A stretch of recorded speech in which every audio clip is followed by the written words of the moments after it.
Have you cook this before? பண்ணலைன்னா டக்குன்னு போய் ட்ரை பண்ணி எனக்கு தேங்க் பண்ணுங்கள் லேட்டராக.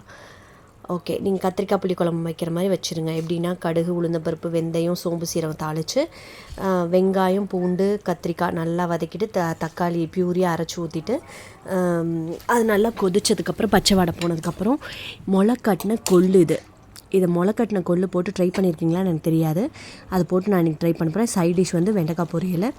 அது நல்லா கொதிச்சதுக்கப்புறம் மிளகாத்தூள் இருக்குல்ல, குழம்பு மிளகாத்தூள், அது ஒரு 2 ஸ்பூன் போட்டுட்டு அதுவும் நல்லா பச்சை வாடை போனதுக்கப்புறம் புளி தண்ணி கொஞ்சோண்டு ஊற்றிட்டு, புளிக்குழம்புக்கு எவ்வளோ ஊற்றுவீங்களோ உங்கள் புளிப்புக்கு ஏற்ற மாதிரி ஊற்றிட்டு, அப்புறம் தேங்காய் அரைச்சி ஊற்றிட்டு ஒரு சவுண்டு இல்லை 2 சவுண்டு வச்சு எடுத்துட்டிங்கன்னா இந்த குழம்பு ரெடி. அதாவது முளைக்கட்டின கொள்ளு கத்திரிக்காய் போட்டு புளிக்குழம்பு, அப்புறம் ரசம், வெண்டைக்காய் பொரியல், சாதம் தான் எங்கள் வீட்டில். கொள்ளு கடைசல் பண்ணியிருப்பீங்க, ரசம் வச்சுருப்பீங்க, குழம்பு வச்சு ட்ரை பண்ணுங்கள். முளைக்கட்டின கொள்ளு ரொம்ப ஹெல்தி, ட்ரை பண்ணுங்கள்.